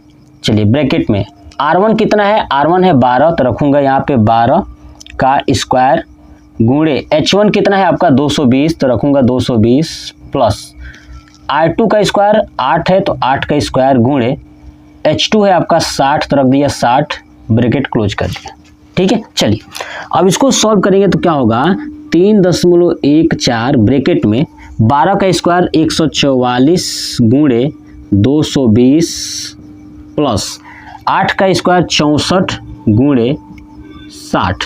अब इसको लिखेंगे क्या, देखिएगा ध्यान से, इसके बाद 3.14 ब्रैकेट में 144 को 220 में गुणा करके देखता हूँ क्या आएगा, तो लिखूंगा 144 और 220, तो 0 0 0 और 144 दूना 288, 288 हो गया, और यहाँ भी हो जाएगा 288, 2 से करना है, तो 0 8 16 8 10 11 31 680, ठीक है, 31 680, तो लिखूंगा 31 680 प्लस, अब ये 64 में 60 का, तो 0 का 0 हो जाएगा, 6 चौक 24 का 4 और 6 चौक 36 36 और 2 38, 3840। अब इसमें जोड़ दूंगा 3840 जोड़ दूंगा तो क्या आएगा 0 8 4 12 8 6 14 14 और 1 15 3 और 1 4 और 1 5, ये 35,520, यानी इसको ऐड करेंगे तो क्या आएगा 3.14 ब्रैकेट में 35,520, यही है। अब मुझे क्या करना है, इनका गुणा करना है, इनका गुणा करेंगे तो यहाँ पे आयतन निकल जाएगा। अब गुणा कर लेता हूँ, देखिए 35,520 और 3.14, चलिए गुणा करता हूँ, 0 हो जाएगा, 4 दूना 8 4 5 20 का 0 2, 4 5 20 तो 22, 2 4 ते 12, 2 14। 1 से करेंगे तो वही आएगा 0 2 5 5 3, 3 से करेंगे 0, 3 दूना 6, 3 5 15 का 5 हासिल 1, 3 5 15, ठीक है 15 और 1 16, 1 3 का 9 और 1 10, ये हो गया 0 8 2 6 2 8 5 13 का 3 1, 5 5 10 4 14 और 1 15, 6 3 9 10 और 1 11 और ये हो गया 1, ठीक है। यानी 1 1 1 कितना आया 1 1 1 5 3 2 8 0। अब 2 अंक तक दशमलव था, यहाँ पे 2 अंक तक दशमलव लगा देंगे, यानी 1 1 1 5 3 2 दशमलव 8 0, ये हो गया सेंटीमीटर क्यूब। क्या हो गया सेंटीमीटर क्यूब, ठीक है। चलिए अब ये ऊपर जो मल्टीप्लिकेशन किया हूँ इसको हटा दूँ, अब ये हटा देता हूँ, देखिएगा ध्यान से, ठीक है। ये हमारा जो आया आंसर मैंने आपके सामने, कहीं भी इसका अलग से मैंने नहीं किया कि भैया ये आएगा, कुछ नहीं, आपके सामने ही कर करके हर चीज़ दिखा रहा हूँ। तो हमें पता चला कि इतना सेंटीमीटर क्यूब क्या है, इसका आयतन है। हमको इतना पता है कि 1 सेंटीमीटर क्यूब लोहे का जो द्रव्यमान है वो कितना है 8 ग्राम है। तो इतना सेंटीमीटर क्यूब का कितना होगा, तो लिखूंगा क्या यहाँ पे, अब लिखूंगा, देखिए ध्यान से कि 1 सेंटीमीटर क्यूब है ना, लोहे का द्रव्यमान 8 ग्राम है। तो अब इतना है ना, 1 1 1 5 3 2 दशमलव 8 सेंटीमीटर क्यूब बराबर, तो 8 से क्या कर दूंगा इसमें गुणा, तो 1 1 5 3 2 दशमलव 8 गुणे 8 ग्राम, ठीक है। अब गुणा करूंगा तो जो आएगा वो ग्राम में आएगा। देखिए करते हैं कि इसका मल्टीप्लाई 8 के साथ कर देते हैं और जो भी आंसर आएगा ना वो ग्राम में आएगा। देखिए गुणा करता हूँ, 8 में 0 से गुणा करेंगे तो 0 आएगा, और 8 में 8 से करेंगे तो 64 हासिल 6, और 8 दूना 16 और 6 22 का 2 हासिल 2, ठीक है। और अतरी का 24 और 2 26, ठीक है। फिर 2 8 5 40 और 2 42 का 2 हासिल 4, और 8 एकम 8 और 4 हो गया आपका 12 का 2 हासिल 1, ठीक है। और ध्यान सुनिए फिर से 8 एकम 8, ठीक है, और 1 9, ठीक है। ध्यान सुनिए क्या हो गया आपका 9 हो गया, यानी 8 एकम 8 और 1 हो गया 9, और फिर यहाँ पे देखिए 111 है, यहाँ पे एक और 1 लिख देता हूँ, फिर 8 एकम 8, यानी हो जाएगा 892, मतलब कि ये पूरा आएगा, 2 अंक तक दशमलव लगा देंगे तो ये होगा हमारा ग्राम में, ठीक है। ये लेकिन ये ग्राम में है, हमको लिखना है केजी में। इसको केजी में कैसे लिखोगे, तो 1 केजी में 1000 होता है ना, तो 3 अंक तक दशमलव ला दीजिए। देखिए 1 2 3 यहाँ पे हो जाएगा, तो 892.2624 किलोग्राम, ये हो जाएगा हमारा आंसर, ठीक है। यानी 892.2624 केजी, ये हो गया हमारा आंसर।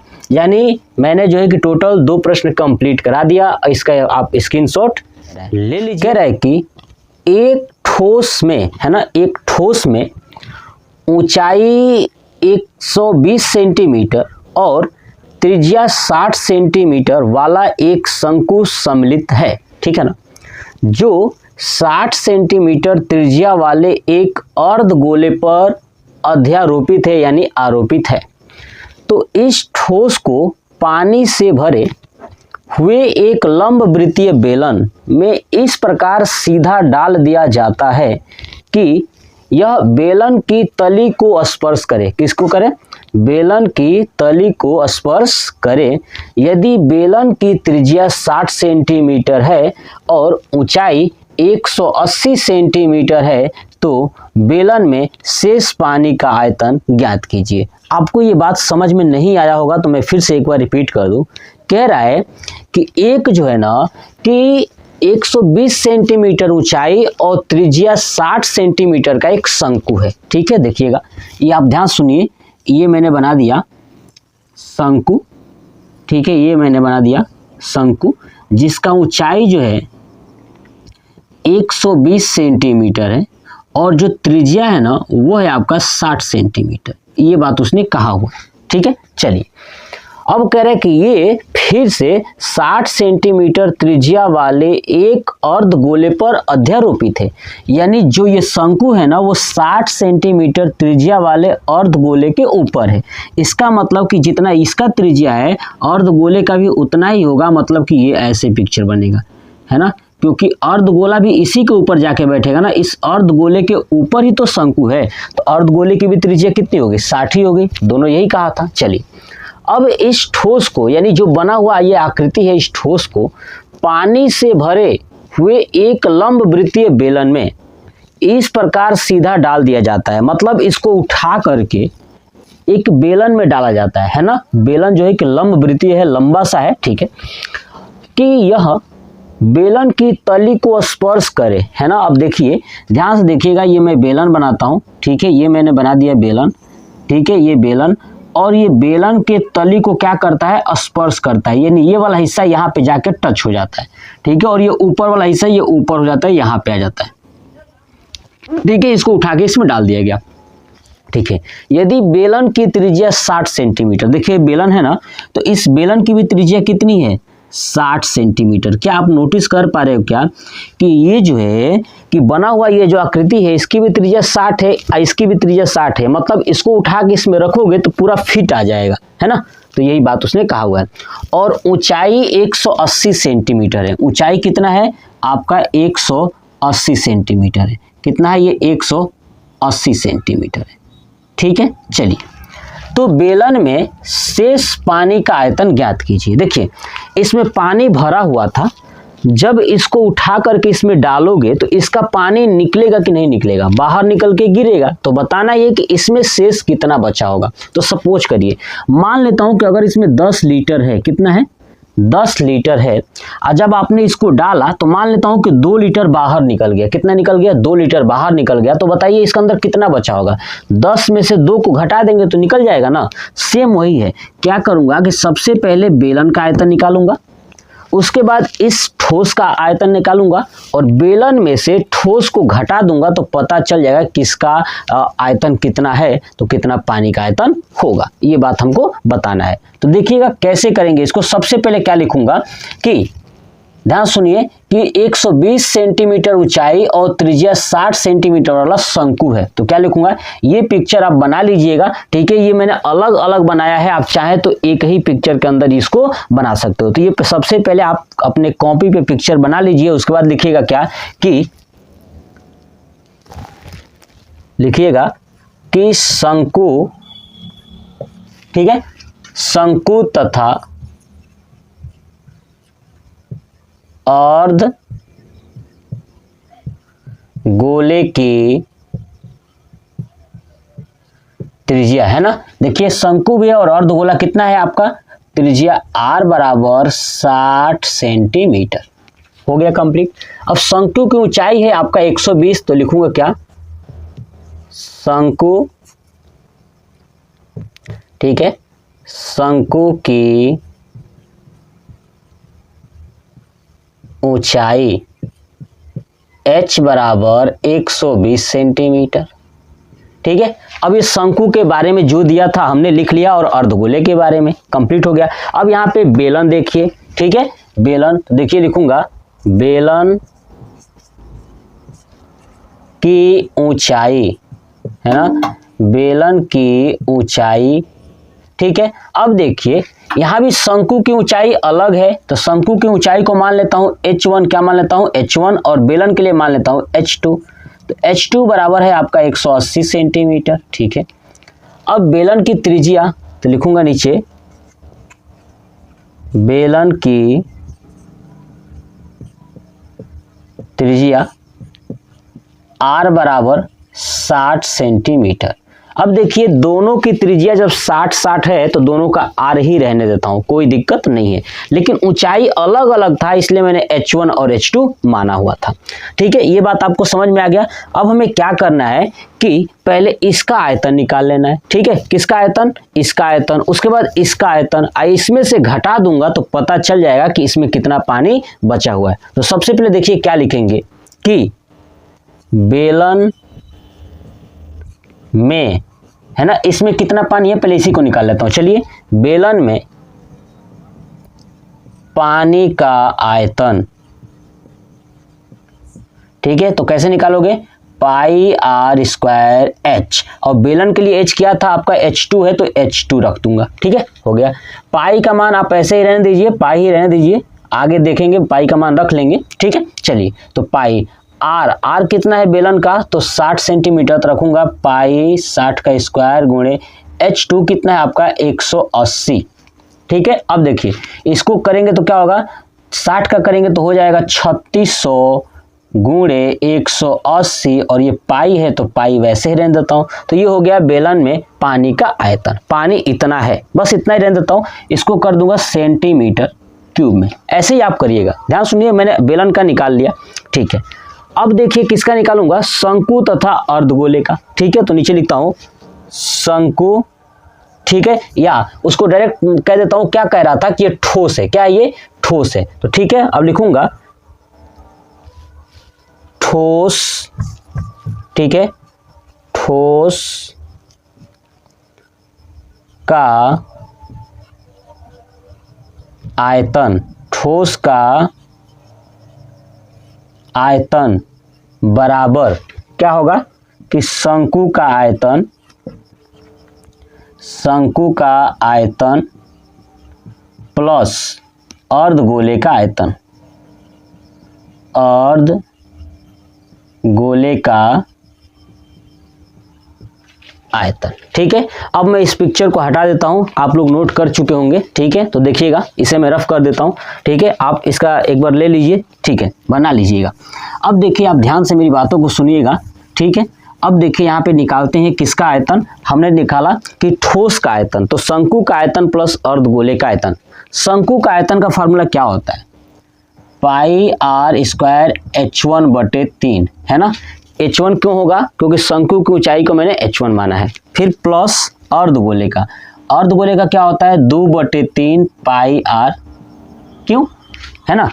अर्धगोले का क्या होता है 2 बटे 3 पाई आर, क्यों। अब देखिए इसमें क्या दिख रहा है आपको, पाई आर स्क्वायर कॉमन हो जाएगा, तो यहाँ पे पाई आर स्क्वायर कॉमन कर लेता हूँ, तो क्या बचेगा, बटे में 3 भी कॉमन कर लेता हूँ, दोनों तरफ 3 है, तो होगा H1 प्लस इधर क्या बचेगा आपका R बचेगा और 2 बचेगा, यानी 2R, यही बचेगा, प्लस में 2R। ठीक है, पाई का मान रहने देता हूँ ऐसे ही। R का मान कितना है, R का मान कितना है दोनों के लिए देखिएगा, R का मान यही था ना, शंकु और अर्धगोले के लिए R का मान 60 ही था, तो रखूंगा 60 का स्क्वायर गुणे 60 का स्क्वायर बटे में 3, ब्रैकेट में H1 कितना है आपका 120 प्लस 2 गुणे 60, ये हो जाएगा आपका, तो यानी 60 का स्क्वायर 3600 और पाई से गुणा करेंगे तो हो जाएगा 3600 पाई बटे में 3। अब ब्रैकेट में क्या होगा 120 प्लस 120, 120 प्लस 120।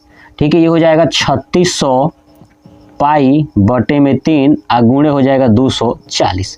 अब कट जाएगा ये 80 बार में, तो क्या हो जाएगा 3600 पाई गुणे 80, ये हो जाएगा सेंटीमीटर क्यों, किसका, ठोस का आयतन। अब हमसे पूछा था कि ठोस को कहाँ डाला जाता है, बेलन के अंदर, है ना, बेलन में जो पानी भरा है उसके अंदर डाला जाता है। ठीक है, अब आप इसका नोट कर लीजिए, देखिए बेलन में पानी का आयतन इतना आया है, ठीक है, और ठोस का आयतन कितना आया है, ये वाला आयतन आया है। तो अब हमें क्या लिखना है, लिखूंगा क्या कि ठोस को, अब लिखूंगा अतः ठोस को बेलन में डाला जाता है। ठीक है, ठोस को बेलन में डाला जाता है तो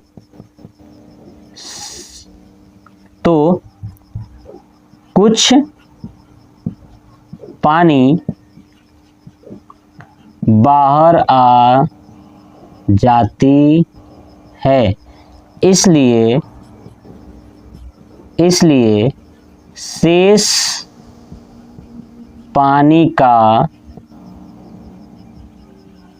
आयतन बराबर, है ना, ये लिखेंगे अब, इसलिए शेष पानी का आयतन बराबर। अब आप इसको नोट कर लीजिए, अब मैं इसे हटा देता हूं, देखिएगा ऊपर वाला पार्ट, ठीक है, आप लोग ले चुके होंगे, देखिएगा ध्यान से। अब क्या लिखूंगा कि शेष पानी का आयतन बराबर, तो क्या लिखूंगा कि बेलन में पानी का आयतन माइनस ठोस का आयतन, ठोस का आयतन, बताइए समझ में आ गया? ठीक है, ठोस का आयतन। अब देखिए यहाँ पे बेलन में पानी का आयतन कितना था, ये था ना 3600 पाई गुणे 180। अब आप कहोगे 3600 के साथ ये पाई था ना, तो इधर को मैंने इधर कर दिया, कोई बात नहीं, तो हो गया माइनस ठोस का कितना है, तो 3600 पाई गुणे 80 है ना, यही है, देख लीजिए वहां पे वो है और यहाँ पे ये है। अब हो गया, अब इसको हम सॉल्व करेंगे। अब मैं हटा देता हूँ, आप स्क्रीनशॉट ले लीजिएगा और नोट कर लीजिएगा, एकदम सही से आप नोट करिएगा कैसे करना है, देखिएगा। अब 3600 पाई कॉमन ले लूंगा तो क्या हो जाएगा, 3600 पाई, तो बचेगा 180 माइनस 80, क्या बचेगा 180 माइनस 80, तो हो जाएगा 3600 पाई, 180 में से 80 को घटा दोगे तो आपका आ जाएगा 100, तो 100 लिख दिया। पाई का मान 3.14 रख दीजिए, तो 3600 गुणे 3.14 गुणे 100। देखिए 3.14 को 100 में गुणा करोगे ना तो 314 आ जाएगा, गुणे 3600। अब 3600 को 314 से गुणा कर दीजिए और उसके बाद लिख देता हूँ, देखिए 3600, ठीक है, गुणे 314, 2 जीरो तो हटा दीजिए, बाद में लिख दूंगा, यहाँ पे 2 जीरो लिख दिया, 2 जीरो, ठीक है। अब 36 को कर दीजिए 314 में, ठीक है, तो कर देता हूँ, 6 चौक 24 का 4, 2, 6 कम 6 2 8 और 36 18, ठीक है, तो 18 हो गया। और 3 चौक 12 का 2, 3 एकम 3 और 1 4 और 33 का 9 हो गया। 4 8 2 10, 8 4 12 13, 9 10 और 1 11, 11 304 और ये डबल जीरो। अब ये किस में आएगा, तो सब सेंटीमीटर क्यूब में था, तो ये हो गया सेंटीमीटर क्यूब, यानी इतना पानी बचेगा। लेकिन हमको सेंटीमीटर में नहीं मीटर में बताना है, तो देखिए मीटर में क्या करूंगा, तो जितना सेंटीमीटर क्यूब है हमको पता है कि 1 मीटर में 100 सेंटीमीटर होता है ना, तो सेंटीमीटर 3 गो है, इसलिए 100 गुणे 100 से भाग कर देंगे। क्या करेंगे, भाग कर देंगे, तो यानी हो जाएगा, ध्यान सुनिए, इसको भाग करूंगा, देखिए क्या है 113 है ना, 1130400 है ना, इसमें इससे भाग करूंगा, है ना, 100 गुणे 100 गुणे 100, तो देखिए डबल जीरो से डबल जीरो कट गया। अब 2 2 4 यानी 1 2 3 4, यानी आएगा इसका 1.1304 मीटर क्यूब, ये है ना, तो यहाँ पे लिख दूंगा, यानी 1.1304 मीटर क्यूब, ये हो जाएगा हमारा आंसर, यानी शेष पानी यही बचा हुआ है, ठीक है। बाकी सब ये जितना मैंने रफ वर्क किया है इसको मैं अरेंज कर देता हूँ, ठीक है। चलिए अब आप एक काम करिए, इसका स्क्रीनशॉट ले लीजिए। देखिए हो सकता है ये क्वेश्चंस आपको देखने में लंबा लगे, बट जो स्टूडेंट समझ जाएंगे ना वो आसानी से प्रश्नों को कर पाएंगे। बस आपका कैलकुलेशन स्पीड थोड़ा सा स्ट्रांग होना चाहिए, आप आसानी से कर पाओगे, ठीक है। तो चलिए देखते हैं इस प्रश्नावली का लास्ट प्रश्न, प्रश्न संख्या 8 कह रहा है कि एक गोलाकार कांच के बर्तन की एक बेलन की आकार की गर्दन है, ठीक है ना। देखिए जो बर्तन है वो गोलाकार है, लेकिन जो उसका गर्दन है ना वो बेलन के आकार की है। देखिएगा ध्यान से, देखिए ये मैं बना दिया है बेलन, ठीक है, और ये आपने सुराही देखा होगा ना, सुराही, और ये जो है इसका आकार है, ये किसके आकार का है, ये हमारा बेलन के आकार का, ठीक है। और इसका गर्दन जो है कि किस आकार का है, आपका बेलन के आकार का, और बाकी हिस्सा कैसा है, तो गोल है, गोलाकार है, ये बात उसने कहा हुआ है, ठीक है। चलिए, जिसकी लंबाई 8 सेंटीमीटर। अब ये जो गर्दन है ना इसकी लंबाई है आपका 8 सेंटीमीटर, कितना है 8 सेंटीमीटर, और व्यास भी दिया हुआ है आपका 2 सेंटीमीटर, कितना दिया हुआ है 2 सेंटीमीटर। देखिएगा व्यास कितना है 2 सेंटीमीटर, जबकि गोलाकार भाग का व्यास, अभी देखिए जो गोला वाला है इसका जो व्यास है ना ये वाला, ये भी दिया हुआ है आपका 8.5 सेंटीमीटर, ठीक है। तो इसमें भरे जा सकने वाले पानी की मात्रा मापकर एक बच्चे ने यह ज्ञात किया कि इस बर्तन का आयतन 345 सेंटीमीटर क्यों है, ठीक है। मतलब इस बर्तन का आयतन बच्चे ने ज्ञात किया है और आया है 345 सेंटीमीटर क्यों। तो बताना है कि क्या लड़का सही है या नहीं है। अगर सही नहीं है तो कितना आंसर आएगा। तो चलिए हम लोग देखते हैं सॉल्व करके। सबसे पहले हमको इतना पता है कि अगर ये बेलन के आकार का है और ये गोलाकार है, तो बेलन का आयतन और गोले का आयतन निकाल करके जोड़ दूं तो इस बर्तन का आयतन निकल जाएगा, मतलब कि बर्तन के अंदर कितनी पानी होगी। बस हो गया, यही तो करना है। चलिए अब लिखूंगा क्या कि ध्यान सुनिएगा, जो चीज कहा हुआ है वही लिखूंगा कि गोलाकार, है ना, गोलाकार कांच के बर्तन के एक बेलन की आकार का गर्दन है। ये बात हम यहां भी लिख देते, ठीक है। तो देखिए अब वहीं पे लिखूंगा क्या, बेलन का ऊंचाई। अब बताइए बेलन का ऊंचाई कितना है, आप देखोगे h बराबर कितना है आपका 8 सेंटीमीटर, लिख दिया। उसके बाद बेलन का व्यास, देखिए ना, बेलन का व्यास, बेलन का व्यास बराबर कितना, 2 सेंटीमीटर। तो व्यास को 2r से दिखाते हैं अंदर, 2r बराबर 2 सेंटीमीटर। तो बताइए r बराबर कितना हो जाएगा, 2/2, यानी भाग कर देंगे तो आपका 1 सेंटीमीटर, यानी r बराबर कितना आ गया, 1 सेंटीमीटर। अब देखिए ये गोले का भी तो है ना r, गोले का भी तो व्यास है, इसका भी r निकलेगा। तो मैं क्या मान लेता हूँ कि बेलन वाले को r1 मान लेता हूँ, है ना। तो ये r1 हो जाएगा, 2r1 r1 r1, ठीक है। अब ऐसे ही देखूंगा इस गोलाकार, है ना, लिखूंगा क्या, गोलाकार कांच के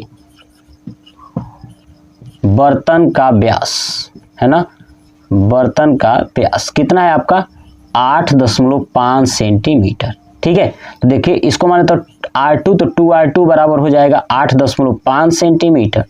तो R2 बराबर क्या हो जाएगा 8.5/2 सेंटीमीटर। ये हो गया हमारा। चलिए अब हमें क्या निकालना है, इस बर्तन का आयतन, ठीक है। जो लड़के ने निकाला है 345 आया है, तो चेक करते हैं सही है कि नहीं है। तो क्या लिखूंगा, ठीक है, इस बर्तन का आयतन बराबर, किसका आयतन पहले लिखेंगे, बेलन का, बेलन का आयतन प्लस गोले का आयतन। अब आप कहोगे सर गोला कहाँ है, तो बाबू ये गोलाकार जो कांच है ना, ये वाला यही तो है गोला। तो इसलिए अब बेलन का आयतन क्या होगा, तो आपको पता है πr², है ना। अब देखिए r इसमें बेलन के लिए क्या था, r1 था ना, तो πr1² और h तो एक ही है क्योंकि गोले में तो है नहीं, तो इसलिए h मैंने लिख दिया सीधे, प्लस गोले का आयतन πr। अब देखिए R2 है इसमें, तो πr2 और ये हो जाएगा क्यों, लेकिन गोले का आयतन πr नहीं होता है, 4/3 πr3, है ना। तो 4/3 ये आपको याद रखना है। चलिए इसको सही से लिख देता हूँ, ऐसे थोड़ा सा आगे जगह है हमारे पास, तो लिखूंगा क्या, प्लस 4/3 πr2 का क्यूब। चलिए अब देखिए यहाँ पे पाई है, यहाँ भी पाई है, पाई का मान 3.14 रखना है, रख दिया जाएगा। चलिए बाहर कर लेता हूँ, पहले पाई का मान बाहर रख देता हूँ। R1 का स्क्वायर, R1 कितना है आपका 1 है ना, तो 1 का स्क्वायर, ठीक है।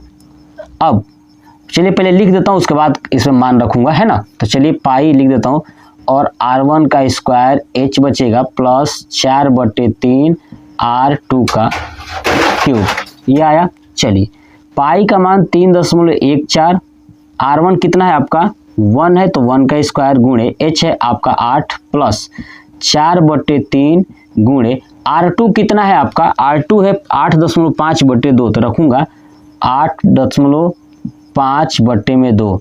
क्यूब है ना, तो 3 बार हो जाएगा, 8.5/2 और 8.5/2, क्योंकि क्यूब है ना इसलिए। देखिए ये 2 दूना 4 हो जाएगा, तो 4 से 4 कट गया ये, ठीक है। अब क्या बचा है, 1 का स्क्वायर 1 होगा और 8 में गुणा करेंगे तो 8 हो जाएगा, यानी 3.14 अब ब्रैकेट में क्या हो गया 8 प्लस, अब क्या बचा 8.5 8.5 8.5 यानी 8.5 का क्यूब। अब क्यूब को याद है तो ठीक है, नहीं तो निकालेंगे। चलिए निकालते हैं। यहाँ पे देखिए अगर मैं करता हूँ तो 9 8 72 यानी 85 का स्क्वायर हो जाएगा 72 25, ठीक है, और 2 अंक तक लगा देंगे और 8.5 से फिर से गुणा कर देता हूँ, कितना आएगा देखते हैं।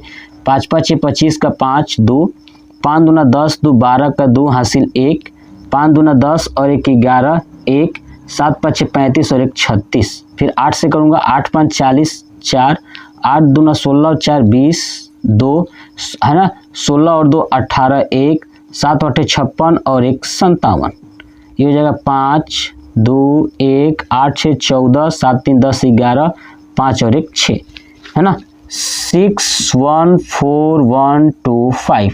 अब दशमलव लगा दूंगा 3 अंक तक हो जाएगा 614.123 है ना। अब बटे में कितना आ गया 3 आ गया, ठीक है, ये हो गया 3, ये आया हमारे पास। अब चलिए एक काम करिए, आप इस साइड का स्क्रीनशॉट आप नोट कर लीजिएगा। चलिए मैं इसे रफ करता हूँ इस साइड वाले का, ठीक है। देखिए अब देखिए ध्यान से, बस आपको कैलकुलेशन करना है। जो स्टूडेंट्स कैलकुलेशन कर लेंगे वो उसका आंसर आ जाएगा। तो ध्यान से देखिएगा आप कैलकुलेशन कैसे करना है।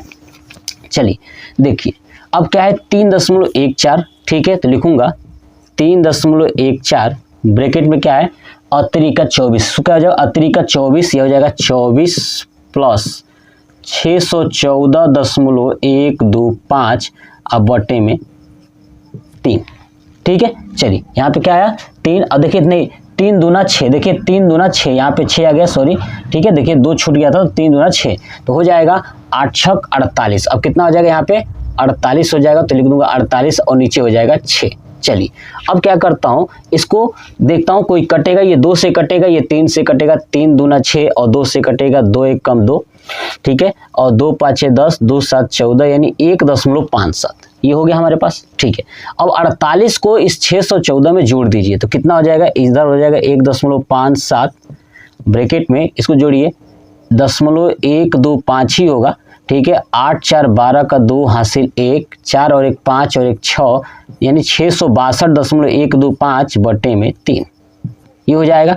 अब देखिए 662.125 में 3 का भाग करेंगे तो कितना हो जाएगा 3 दूना 6 3 दूना 6, ठीक है, और 3 7 21 है ना, 3 दूना 6, ठीक है, 3 दूना 6 हो गया ना, तो 2 आया और 2 के बाद फिर से 0 आएगा, 0 और 3 7 21, ठीक है, ठीक है, यहाँ पे कट गया पूरा और यहाँ पे 2 बचा, फिर से 0 और 3 8 24, ऐसे करते हुए आएगा, ठीक है। अब देखिए हमारे पास ये आया। अब देखिए 3 अंक तक था तो 3 अंक तक मैं दशमलव लगा दूंगा, यहाँ पे दशमलव लगा देता हूँ, यानी सीधे लिख दूंगा 220.7, ठीक है, आया था ना, 3 दूना 6 3 दूना 6, ठीक है, और यहाँ पे हो गया 3 7 21 यानी दशमलव यहाँ पे लग जाएगा दशमलव, ठीक है, और 21 हो गया और यहाँ पे बचा फिर से 0 3 8 24, ये आया हमारे पास। इसको करेंगे तो यानी 1.57 गुणे 220.708, ठीक है। अब इसको गुणा करके चेक कर लेता हूँ कितना आ रहा है, तो देखिए 220.708 में 1.57 से गुणा करना है, ठीक है, तो 7 8 56 का 6 हो गया, ठीक है, और 7 7 49 का 9 यानी 49 हो गया, 7 दूना 14 7 दूना 14 और 1 15, ये हो गया। चलिए 5 से करेंगे 8 5 40 7 5 35 और 5 दूना 10 5 दूना 10 और 1 11, 1 से करेंगे तो वही आएगा सेम, ठीक है, तो नोट कर देता हूँ, देखिएगा ध्यान से। चलिए ये हो जाएगा आपका 8 0 7 0 2 और 2। चलिए जोड़ता हूँ कितना आएगा 6 5 8 4 12 12 और 9 10 11 यानी 21 का 1 2 5 4 9 2 11 का 1 आया, 7 3 10 4 14 और 1 15 1 5 और 1 6, ठीक है, 2 3 और 1 4 और 2 और 1 3, 346, ठीक है, और ये 5 1 आया है 346, 5 और 1 आया, ठीक है। देख लेता हूँ फिर से 5 4 9 और 10 11 7 4 11, ठीक है, 7 3 10 4 14 14 और 1 15, ठीक है, ये आया 346 और 5 1 1 5, तो देखते हैं कितने अंक तक 1 2 3 4 5 1 2 3 4 5 यानी 346.51, ठीक है। और 1 5 6 ये हमारे पास आया, यानी 346.5115 ये आ गया हमारे पास। ठीक है, अब हमने इसको नोट कर दिया, ये सेंटीमीटर क्यूब। बट लड़के का कितना आया था, 345 सेंटीमीटर क्यूब आया था, लेकिन हमारा कितना आया, 346.51 है ना। अब आप नोटिस करोगे कि यहाँ पे देखिए दशमलव का और आगे तक आप लेके जाओगे ना तो कुछ और भी आंसर आ सकता है। मतलब इतना तो पता हो गया कि 346.5 आने वाला है ना। 100% गारंटी है कि 346.5 आएगा ही आएगा, आगे कुछ भी हो सकता है। ठीक है, तो ये हमारा हो गया इसका। तो इसका मतलब क्या लिखूंगा कि बच्चे का उत्तर गलत है। ठीक है, बच्चे का उत्तर क्या है, गलत है। सही आंसर ये है, ये हो गया हमारा आंसर। ठीक है, बस यही आपको थोड़ा सा कैलकुलेशन करना था। कैलकुलेशन में हो सकता है कहीं, ठीक है, आपको थोड़ा सा देरी हो, लेकिन आप फास्ट कैलकुलेशन कीजिएगा। उसके बाद ये पूरा कंप्लीट हो गया। इसका आप स्क्रीनशॉट ले लीजिए। यानी अब जो है कि पूरा चैप्टर ये कंप्लीट हो गया। 12 नंबर जो पृष्ठीय क्षेत्रफल और आयतन था पूरा मैंने कंप्लीट करा दिया। ठीक है, इसके बाद हम लोग चैप्टर नंबर 13 पढ़ेंगे, उसके बाद 14, उसके बाद मैथ का पूरा बुक कंप्लीट हो जाएगा। आप मुझे कमेंट करके बताइएगा कि आपको कैसा लगा। और कैलकुलेशन तो आपको सीखना ही पड़ेगा, इसका कोई उपाय नहीं है। ठीक है, तो जरूर बताइएगा। जय हिंद।